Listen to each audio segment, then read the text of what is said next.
पिला माने आज होची डे 11 माने आज 11तम अध्याय। आज आम शिखा च आउ छ। आज होची केते ना डे 11।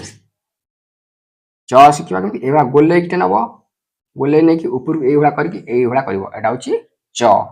पुणी छ केम दबो छटा सेमती च भलिया गोले गोले ऊपर करबो तळे गोटे गाई छंद दबो छ।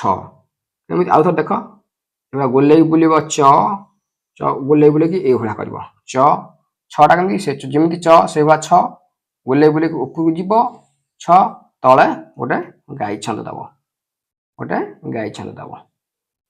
छटा एइभला आस्ता एइभला गोले बुलेबो गोल बुलेबो बुले कि नै कि ऊपर को एइभला जिवो आउची च छटा केमिति एइभला गोले बुलेबो गोले कि ऊपर को नै कि एइभला ऊपर को जिवो तळे गोटे कोन दबो ना गाई छंद दबो एइभला गाई छंद दबो एटा छ।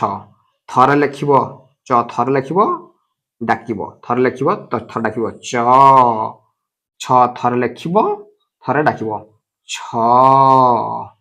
आउ तळे गोटे गाई छंद दबो छ र गोटे गाई छंद दबो च एई थर गोल बुलेबो ऊपर को लेकी ऊपर एइभला गोल बुलेबो च छटा केमिति गोटे शून्य दबो फर्स्ट गोल बुलेबो ऊपर को लेकी एइभला गोले बुलेकी एइभला दबो तापरे गाई छंद दबो एइभला गोटे गाई छंद दबो होची छ। एटा होची च गोल बुलेकी ऊपर देलो च पुणी च र तळे गोटे गाई छंद पुणी च लेखिबो च र तळे गोटे गाई छंद एटा होची च छ। आज आम शिखले च छ काली आम शिखा बर्गेज आउ झ।